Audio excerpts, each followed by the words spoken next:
유럽이 발칵 뒤집혔습니다. 줄곧 한국 전차는 독일 부품을 조립해서 파는 아류작일 뿐이라며 조롱해왔던 독일. 특히 전차의 심장인 엔진과 변속기만큼은 독일 없이는 불가능하다고 단언해왔습니다. 그런데 최근 폴란드와의 계약한 전차가 국산 엔진과 국산 변속기를 장착한 K2PL 전차였다는 것이 드러난 것입니다. 독일 언론은 믿기 어렵다, 과장된 발표다라며 의혹을 쏟아냈습니다.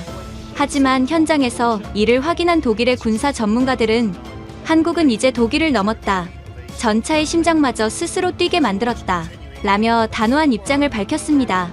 도대체 무슨 일이 벌어진 걸까요? 세계가 깔보던 한국의 기술이 세계를 점령한 이유, 지금 시작합니다. 저는 하일리 브라우어입니다. 독일 라인메탈에서 평생을 바쳐 120mm 전차포를 개발했던 사람이죠.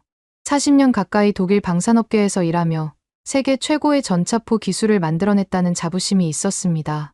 제2차 세계대전 이후 독일이 다시 일어설 수 있었던 것도 이런 기술력 때문이라고 믿고 있었어요. 은퇴한 지금도 군사분석가로 활동하며 세계 각국의 군사포럼에서 강연을 하고 있습니다. 독일 기술의 우수성을 알리는 것이 제 사명이라고 생각했거든요. 그날도 베를린 군사포럼에서 강단에 서 있었어요. 웅장한 컨벤션 홀에는 수백 명의 청중들이 저를 바라보고 있었습니다. 대부분 독일과 유럽의 군사 전문가들이었어요. 나토 관계자들과 각국 국방부 인사들도 보였습니다. 저는 확신에 찬 목소리로 강연을 시작했습니다. 신사숙녀 여러분, 현대 전장에서 전차는 이미 구시대의 유물입니다. 청중들이 고개를 끄덕이며 제 말에 집중했어요. 지난 수십 년간 전차는 더 무거워지고 더 복잡해졌습니다. 하지만 그만큼 더 취약해졌어요. 저는 슬라이드를 넘기며 각국의 전차 사진들을 보여줬어요. 독일의 레오파르트 2부터 미국의 에이브람스까지 다양한 전차들이 화면에 나타났습니다. 이들 전차는 모두 70톤이 넘는 거대한 철덩어리입니다. 기동성은 떨어지고 연료 소모량은 엄청나죠. 청중들이 심각한 표정으로 들었어요. 특히 아시아 국가들이 만드는 전차들을 보십시오. 겉보기에는 그럴듯해 보이지만 실상은 어떻습니까? 한국 K2 전차의 사진이 화면에 떴습니다. 검은색 위장도색을 한 K2의 모습이 위풍당당해 보였지만 저는 코웃음을 쳤어요. 한국의 K2 전차를 예로 들어보겠습니다. 이들은 자국 기술로 만들었다고 자랑하지만요. 저는 조롱하는 듯한 표정을 지었습니다. 엔진은 독일 MTU 디젤 엔진입니다. 변속기는 독일 랭크 제품이에요. 슬라이드에 각 부품들의 원산지가 표시되었습니다. 화력 통제 장치의 핵심 부품들도 독일과 프랑스에서 가져온 겁니다. 포탄도 독일 기술을 베낀 것이고요. 회장 곳곳에서 웃음소리가 들렸어요. 독일인들의 자부심이 느껴지는 순간이었죠. 결국 독일 부품 없이는 한 발자국도 나아갈 수 없는 조립품에 불과합니다. 저는 목소리를 높였어요. 자동차로 치면 현대자동차가 독일 엔진을 넣고 독일차라고 우기는 것과 같은 일입니다. 청중들이 박수를 쳤습니다. 저는 기분이 좋았어요. 더 심각한 문제는 이런 아류작들이 세계 시장에서 저가 경쟁을 한다는 겁니다. 제 목소리에 분노가 섞였어요. 독일이 수십 년간 쌓아온 기술을 베껴서 반값에 팔고 있습니다. 더욱이 드론 시대가 도래한 지금 전차는 하늘에서 날아오는 작은 드론 하나에도 속수무책입니다. 저는 목소리를 높여 강조했습니다. 우크라이나 전쟁에서도 보지 않았습니까? 수백만 달러짜리 전차가 몇백 달러짜리 드론에 격파당하는 현실을요. 슬라이드에는 우크라이나 전장에서 파괴된 전차들의 모습이 나타났어요. 포탑이 날아간 러시아 전차들의 참혹한 모습이었습니다. 러시아의 T-72, T-80, 심지어 최신의 T-90까지도 드론 공격에 무력하게 당했습니다. 청중들이 심각한 표정으로 고개를 끄덕였어요. 전차의 시대는 끝났습니다. 이제는 드론과 미사일의 시대예요. 저는 확신에 찬 목소리로 결론을 내렸습니다. 거대한 철덩어리에 수억 원을 투자하는 것보다 작고 민첩한 무기체계에 투자하는 것이 현명합니다. 특히 한국 같은 나라들이 만드는 전차는 더더욱 무의미하죠. 독일 부품으로 조립한 것을 가지고 무슨 자주국방이라고 하는지 이해할 수 없습니다.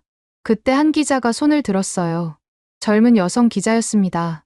금발에 파란 눈을 한 전형적인 독일 여성이었어요.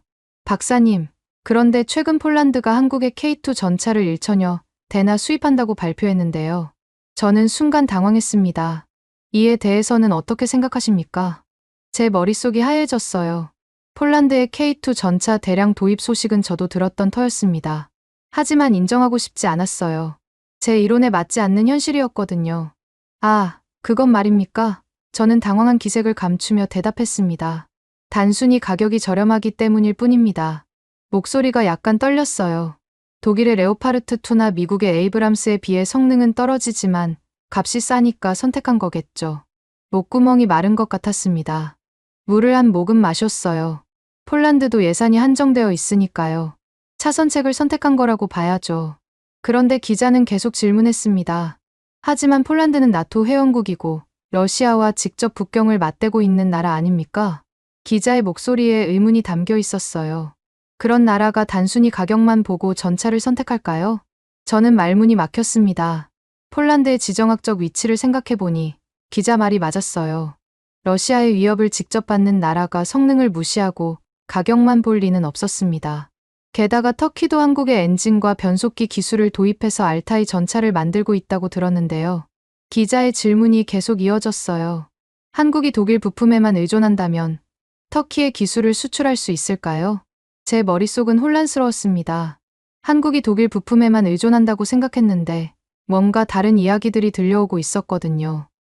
그것은 저는 더듬거리며 답했어요. 아직 검증되지 않은 기술일 뿐입니다. 제 목소리가 점점 작아졌습니다. 독일의 오랜 경험과 노하우를 따라올 수는 없을 거예요. 하지만 제 목소리에는 확신이 없었어요. 청중들도 그것을 느꼈는지 웅성거리기 시작했습니다. 한국 기술이 그렇게 단순하다면 왜 유럽의 여러 나라에서 관심을 보이고 있는 걸까요? 다른 기자가 또 질문했습니다. 노르웨이도 K2 전차 도입을 검토 중이라고 들었는데요. 저는 식은땀이 났어요. 평생 쌓아온 확신이 흔들리는 순간이었습니다. 시간이 다 된 것 같군요. 사회자가 나서서 강연을 마무리했어요. 박사님, 감사합니다. 강연이 끝난 후 저는 연구실로 돌아왔습니다. 마음 한구석이 불편했어요. 정말로 한국이 독일 부품에만 의존하고 있는 걸까? 혹시 제가 놓치고 있는 부분이 있는 건 아닐까? 그런 생각이 머릿속을 맴돌았습니다. 인터넷을 검색해봤어요. 폴란드의 K2 전차 도입 관련 기사들이 수없이 많이 나왔습니다. 단순히 가격 때문이 아니라 성능을 인정받았다는 내용들이었어요. 특히 능동방어 시스템과 자동장 전장치에 대한 호평이 많았습니다. 하지만 저는 고개를 저었어요. 아니다. 한국은 아직 독일을 따라올 수 없어.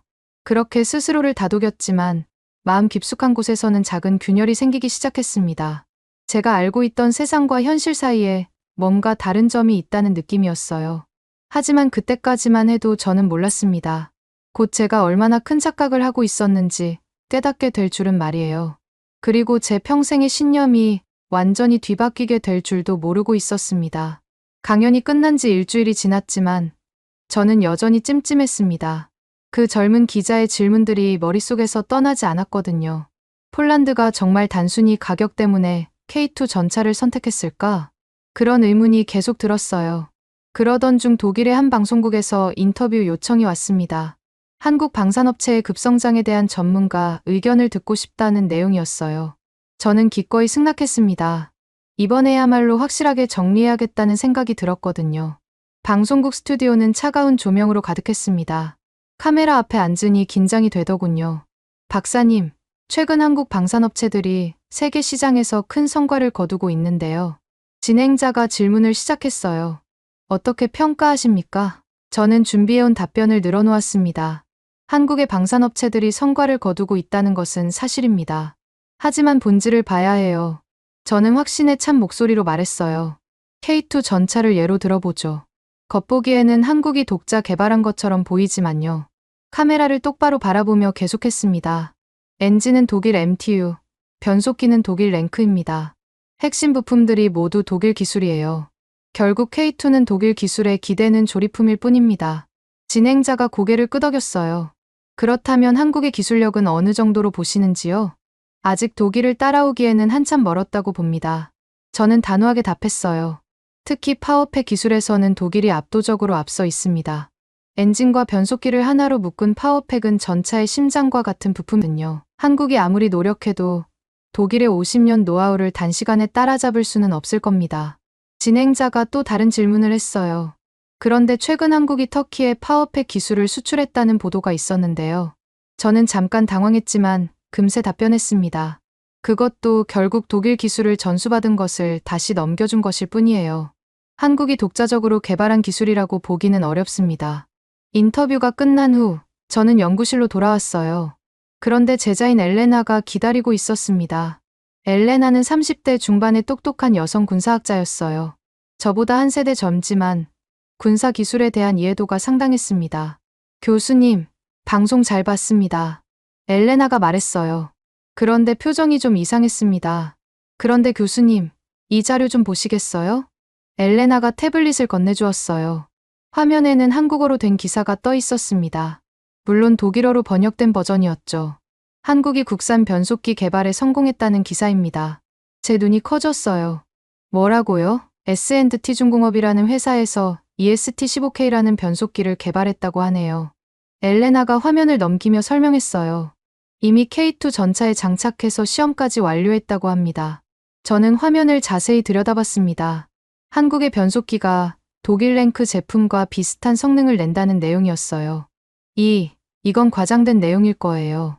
저는 고개를 저었습니다. 한국이 그렇게 단시간에 변속기를 개발할 리가 없어요. 하지만 엘레나는 계속 자료를 보여줬습니다. 교수님, 이것도 보세요. 새로운 기사가 화면에 떠올랐어요. 한국이 파워팩 완전 자립을 이뤘다는 내용입니다.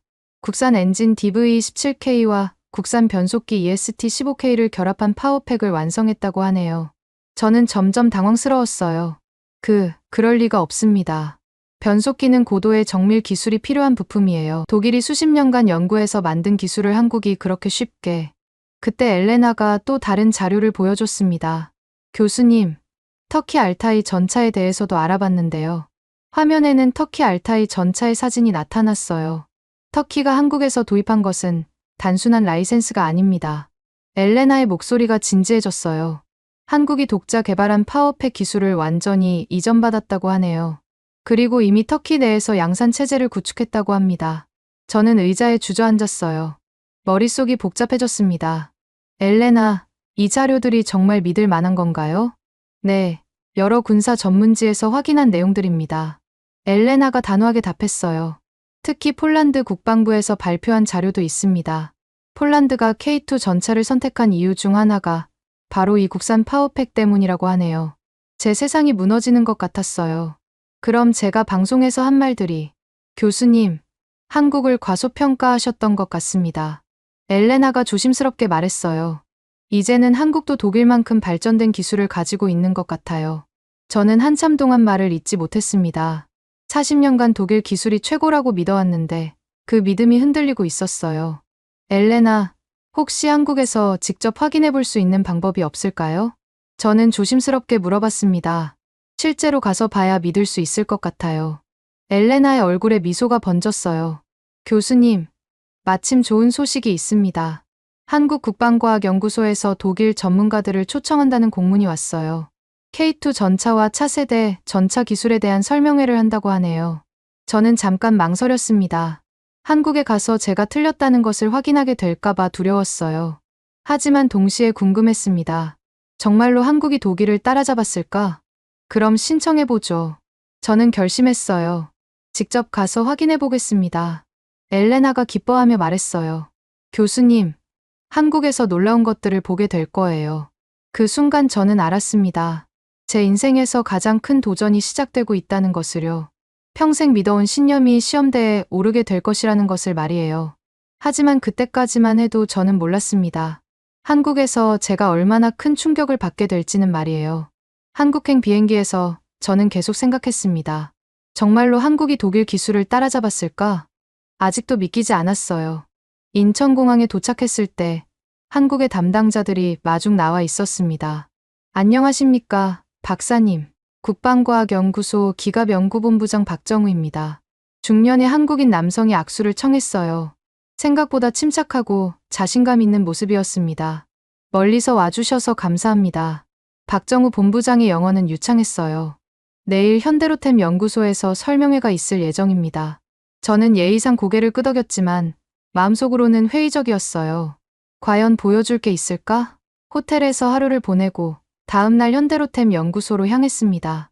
경기도 의왕에 위치한 연구소는 생각보다 규모가 컸어요. 거대한 건물들과 시험장이 펼쳐져 있었습니다. 겉모습은 그럴듯하네. 저는 속으로 생각했어요. 회의실에 들어서니 한국의 연구진들이 기다리고 있었습니다. 박정우 본부장과 함께 현대로템 수석 엔지니어 이선미가 소개되었어요. 반갑습니다, 박사님. 오늘 저희가 준비한 자료들을 보시면 놀라실 겁니다. 이선미 엔지니어가 자신감 있게 말했어요. 저는 코웃음을 쳤습니다. 놀라긴 뭘 놀라. 독일 기술을 베낀 걸 자랑하려나? 프레젠테이션이 시작되었습니다. 첫 번째 슬라이드에는 K2 전차의 사진이 나타났어요. 먼저 K2 전차의 현재 상황에 대해 말씀드리겠습니다. 박정우 본부장이 발표를 시작했습니다.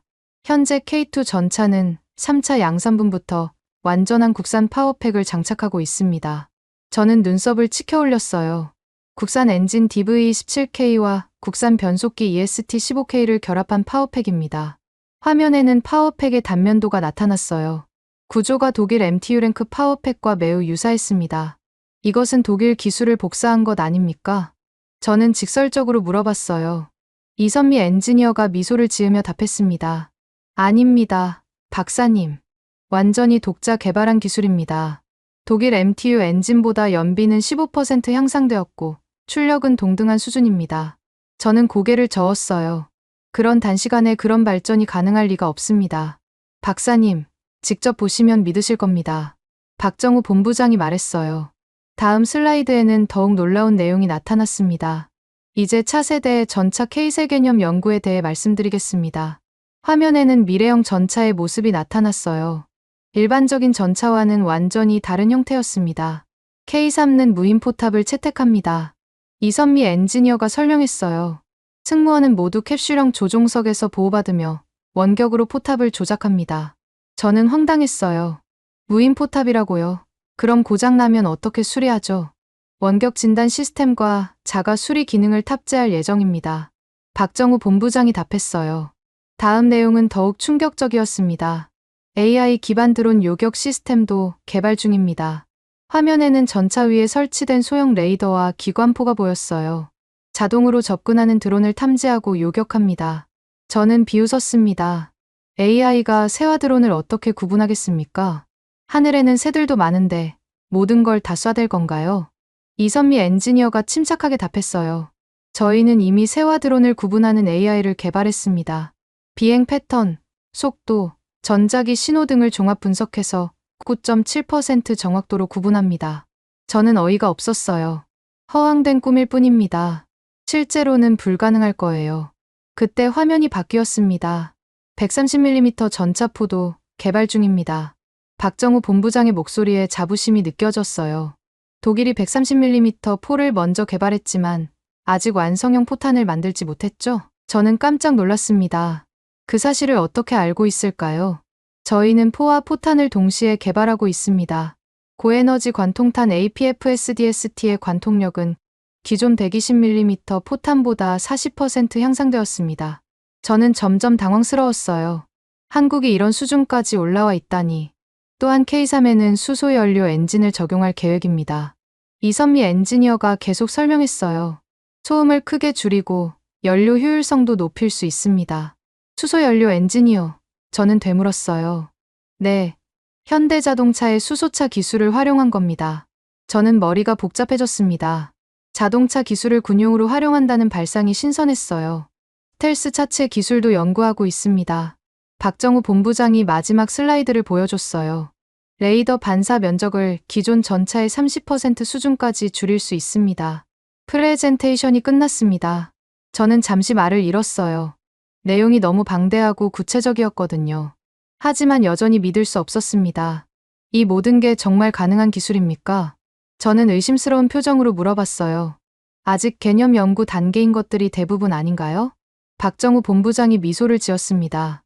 박사님, 내일 시험장에서 직접 확인해 보시죠. 말로만 설명하면 믿기 어려우실 테니까요. 이선미 엔지니어도 자신감 있게 말했어요. K2 전차의 국산 파워팩 성능도 직접 보시고 AI 드론 요격 시스템도 시연해드리겠습니다. 저는 여전히 회의적이었습니다. 내일 가면 허점이 드러날 거야. 하지만 동시에 궁금하기도 했어요. 정말로 한국이 이런 기술들을 가지고 있을까? 회의가 끝나고 호텔로 돌아가는 길에 엘레나가 말했습니다. 교수님, 생각보다 체계적이었어요.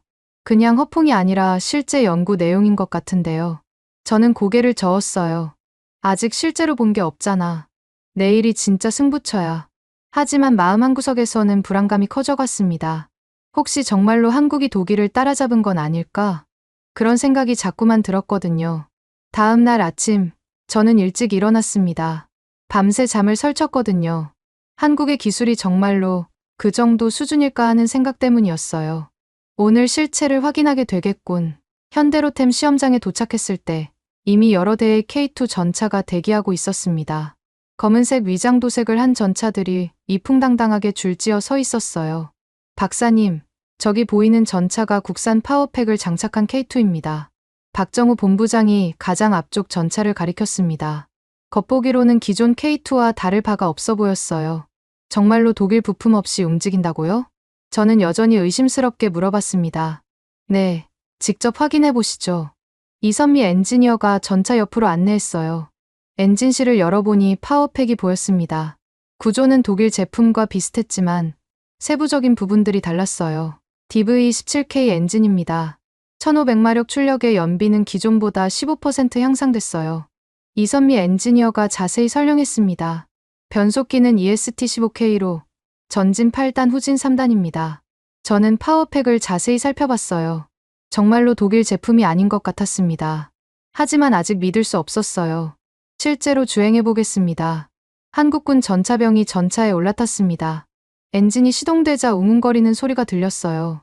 소음이 생각보다 적었습니다. 전차가 움직이기 시작했어요. 부드럽게 가속하더니 순식간에 속도를 올렸습니다. 급선회, 급정거, 언덕 오르기까지 완벽하게 해냈어요. 어떻게 보십니까? 박정우 본부장이 물어봤습니다. 저는 할 말이 없었어요.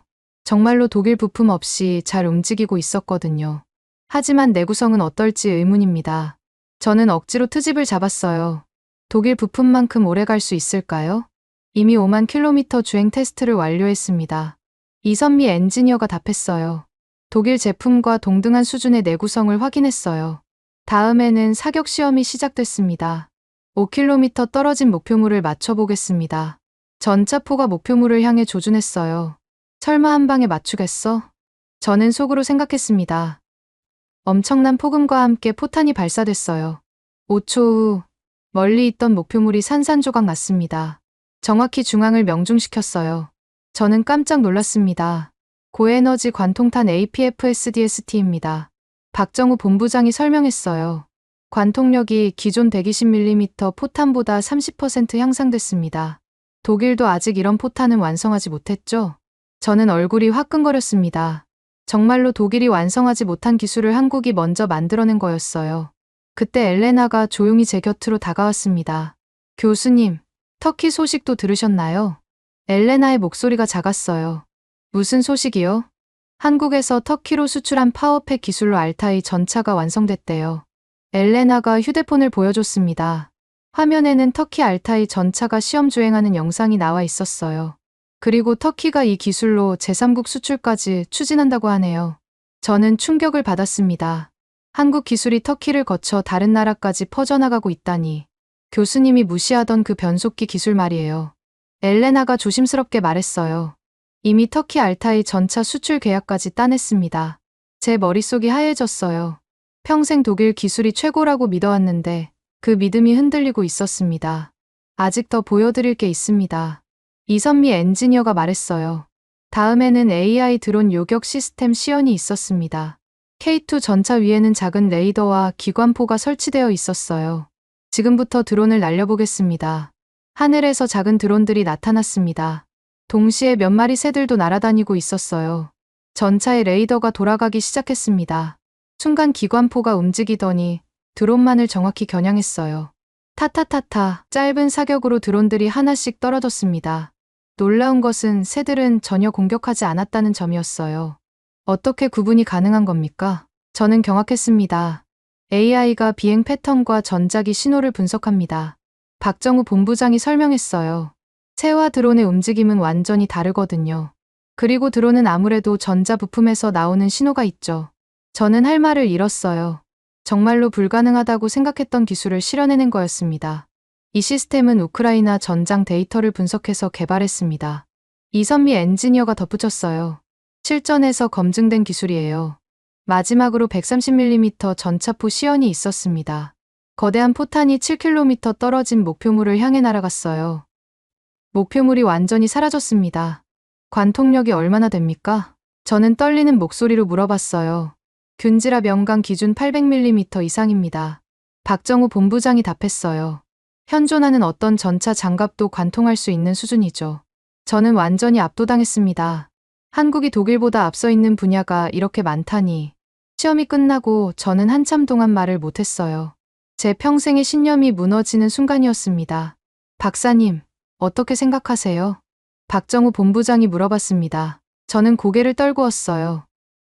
저는 평생 독일이 최고라고 생각했습니다. 목소리가 떨렸어요. 하지만 오늘 본 것은 정말 놀랍습니다.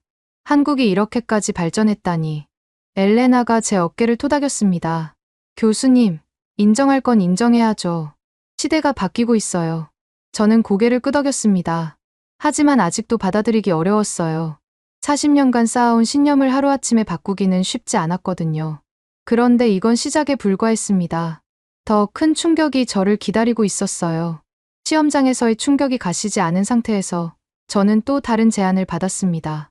박사님, 직접 K2 전차에 탑승해 보시겠습니까?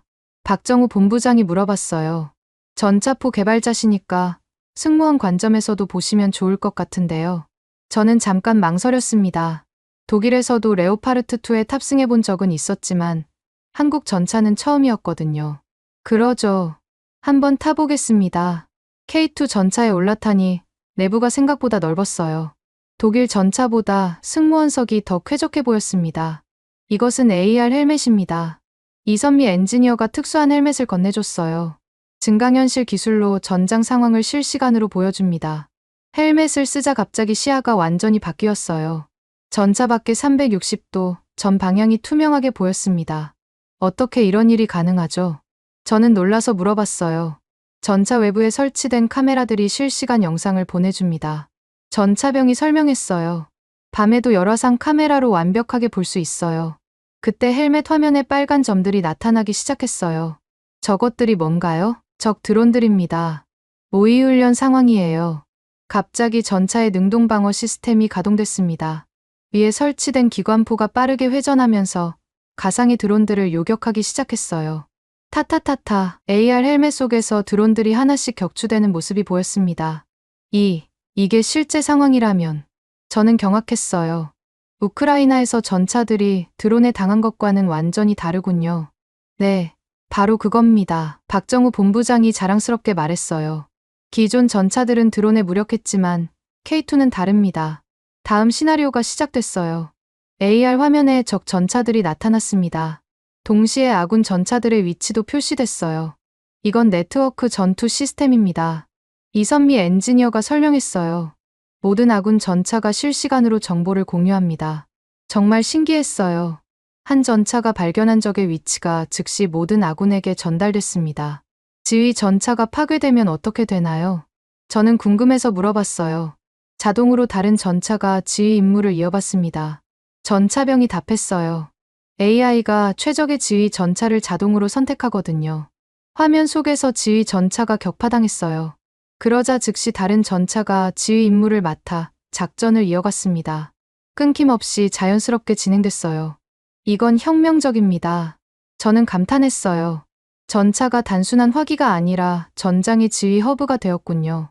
맞습니다. 이것이 저희가 추구하는 미래형 전차의 모습입니다. 박정우 본부장이 고개를 끄덕였어요. 그때 새로운 화면이 나타났어요. 멀리서 미사일이 날아오고 있었습니다. 대전차 미사일입니다. 전차병이 외쳤어요. 그러자 전차의 능동방어 시스템이 즉시 반응했습니다. 요격 미사일이 발사되어 적 미사일을 공중에서 격추했어요.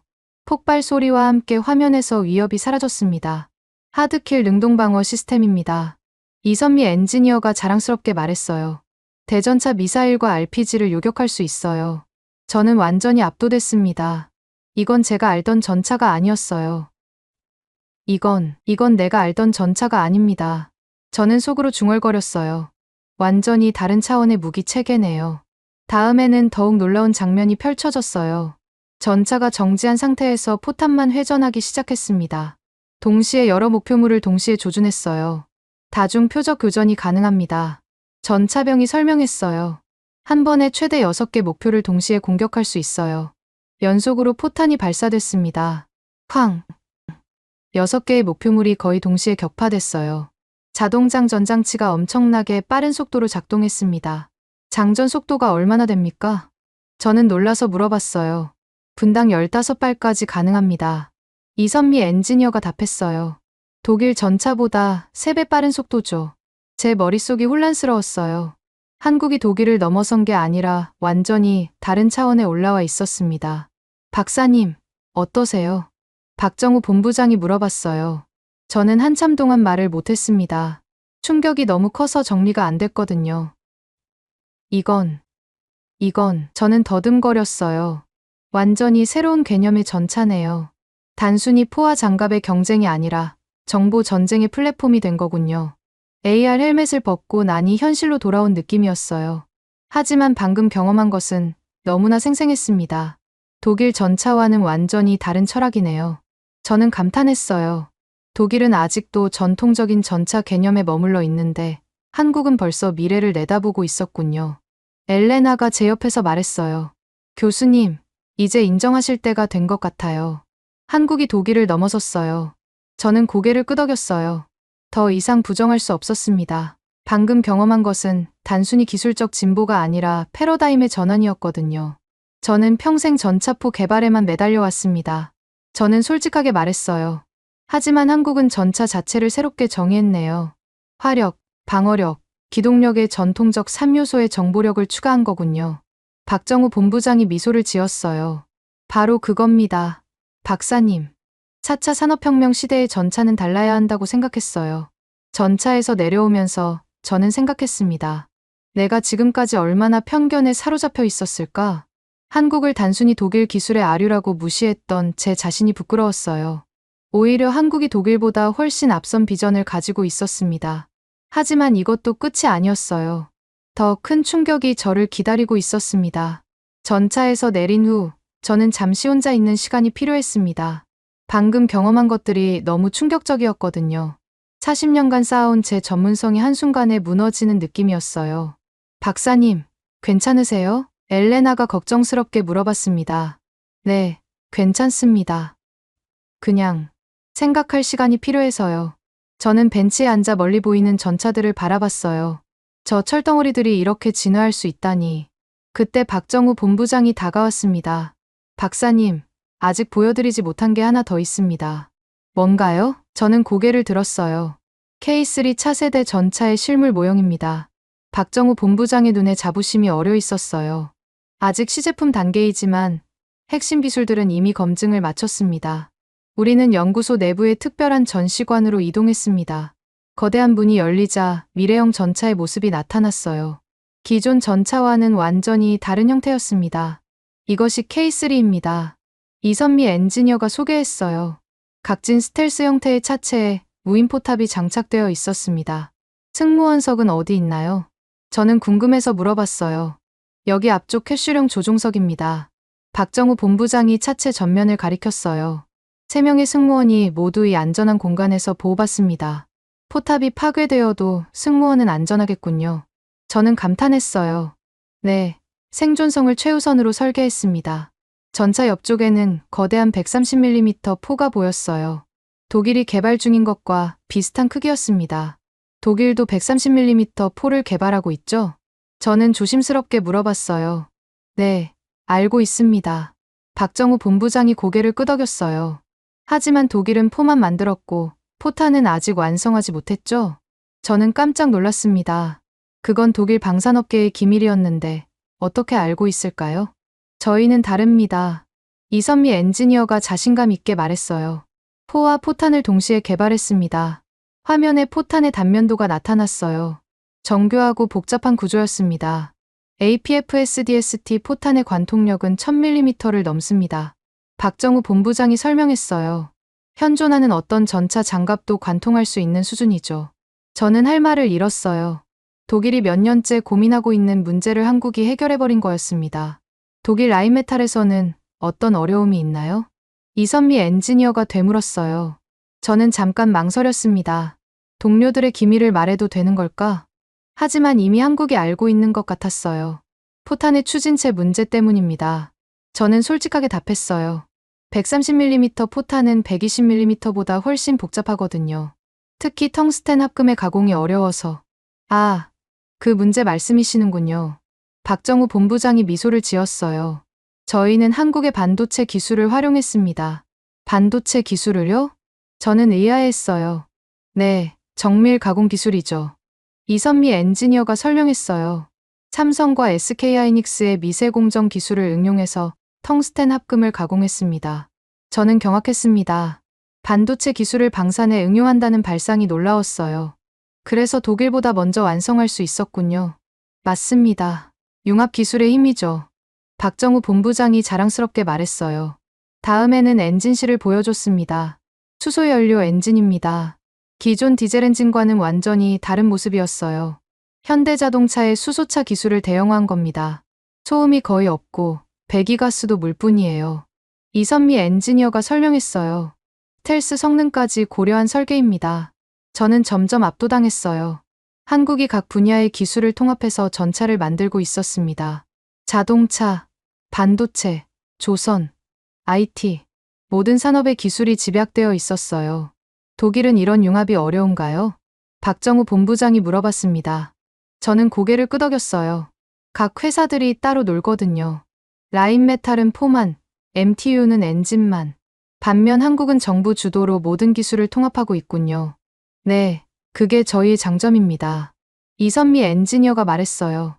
마지막으로 AI 시스템을 보여줬습니다. 완전 자율 전투가 가능합니다. 화면에는 복잡한 알고리즘이 표시되어 있었어요. 사람의 개입 없이도 적을 식별하고 교전할 수 있어요. 저는 소름이 돋았습니다. 그럼 사람이 필요 없다는 말인가요? 아직은 사람의 최종 승인이 필요합니다. 박정우 본부장이 답했어요. 하지만 미래에는 완전 자율이 될 수도 있죠. 모든 설명이 끝난 후 저는 말을 잇지 못했습니다. 한국이 보여준 것은 단순한 기술 발전이 아니었어요. 전쟁의 미래를 바꿀 혁명이었습니다.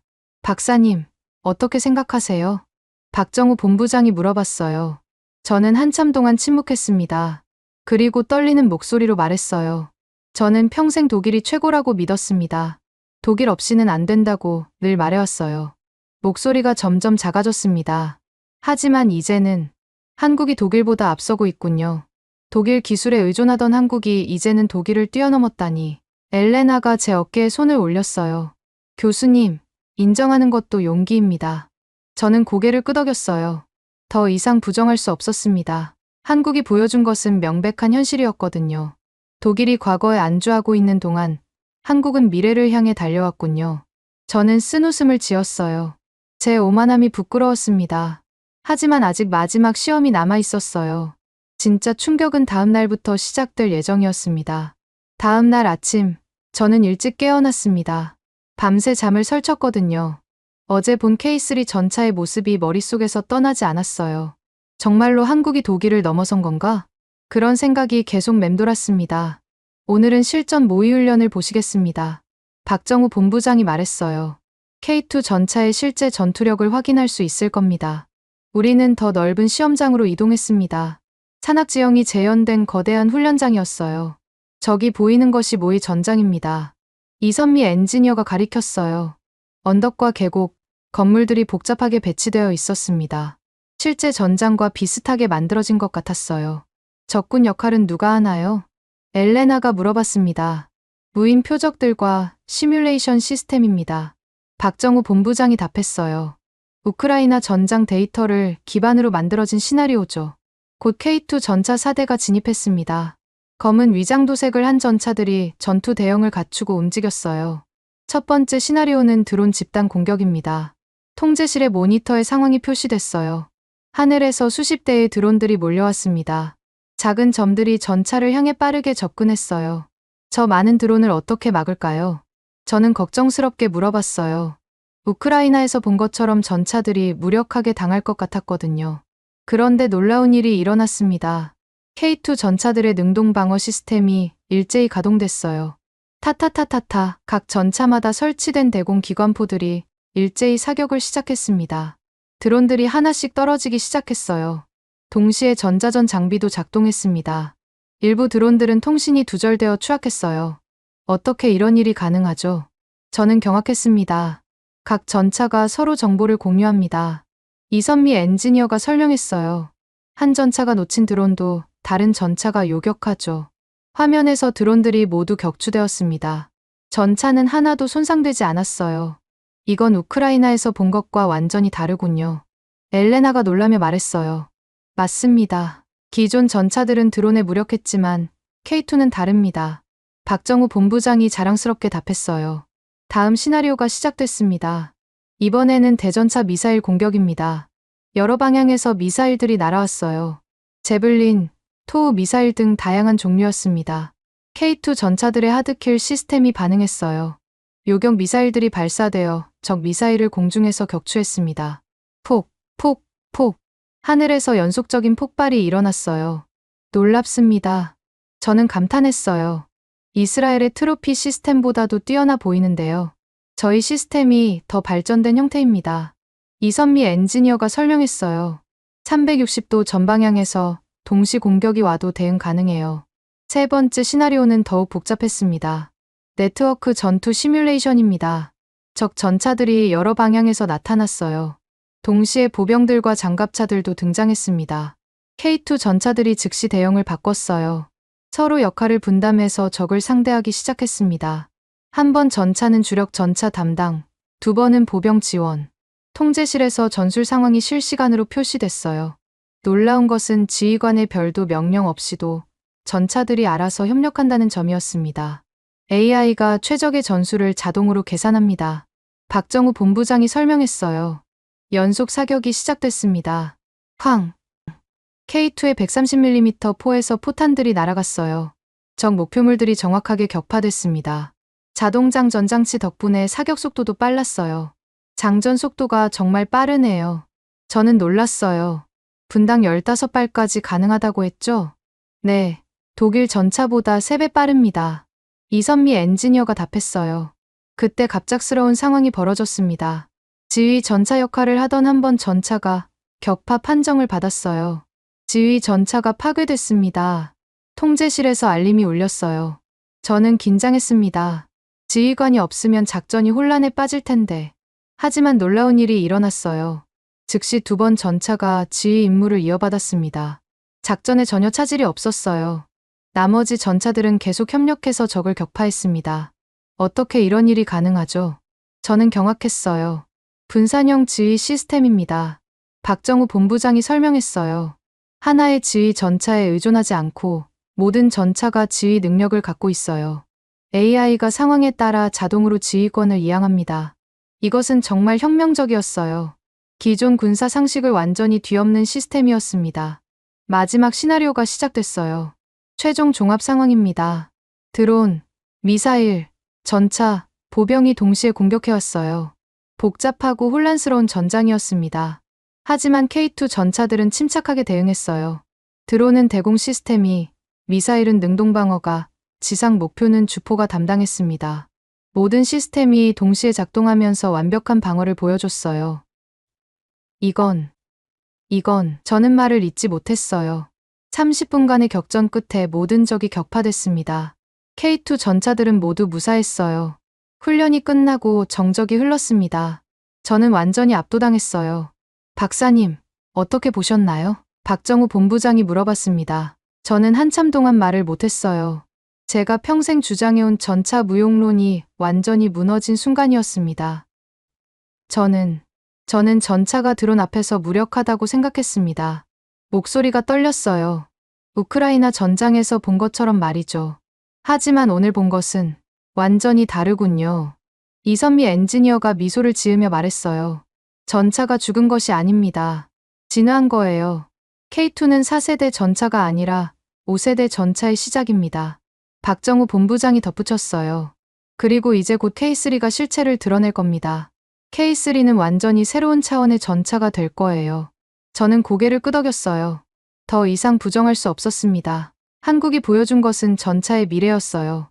그리고 그 미래는 제가 생각했던 것과 완전히 달랐습니다. 전차는 죽지 않았군요. 저는 인정했어요. 오히려 새롭게 태어났네요. 제 평생의 주장이 무너지는 순간이었지만 동시에 새로운 깨달음을 얻은 순간이기도 했습니다. 한국에서의 마지막 날이 되었습니다. 저는 호텔 방에서 창밖을 바라보며 지난 며칠을 되돌아보고 있었어요.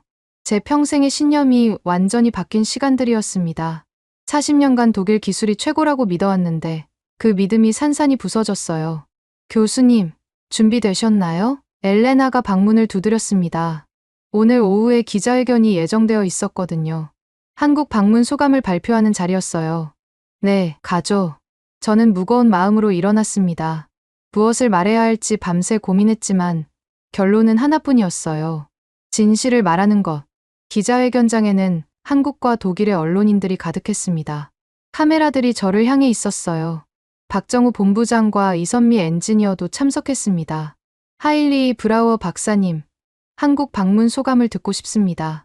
한국 기자가 첫 질문을 했어요. 저는 깊게 숨을 쉬었습니다. 그리고 떨리는 목소리로 말하기 시작했어요. 저는 이번 한국 방문을 통해 큰 충격을 받았습니다. 기자들이 집중하기 시작했어요. 평생 독일 전차 기술이 세계 최고라고 믿어왔거든요. 특히 한국은 독일 기술에 의존하는 나라라고 생각했습니다. 목소리가 점점 작아졌어요. 하지만 제가 완전히 틀렸습니다. 기자들이 웅성거리기 시작했어요. 한국의 K2 전차는 이미 독일 부품에 의존하지 않습니다. 국산 파워팩으로 완전한 자립을 이뤘어요. 그뿐만 아니라 성능도 독일 제품을 뛰어넘었습니다. 독일 기자가 손을 들었어요. 박사님, 구체적으로 어떤 부분이 뛰어났나요? 저는 솔직하게 답했습니다. 모든 부분입니다. 엔진의 연비, 변속기의 내구성, 포탄의 관통력, 특히 AI 기반 능동방어 시스템은 혁명적이었어요. 또 다른 기자가 질문했어요. 그럼 독일 기술과 한국 기술의 차이점은 무엇입니까? 저는 잠깐 생각하다가 답했어요. 독일은 전통적인 기계공학에만 의존했습니다. 반면 한국은 모든 첨단 기술을 융합했어요.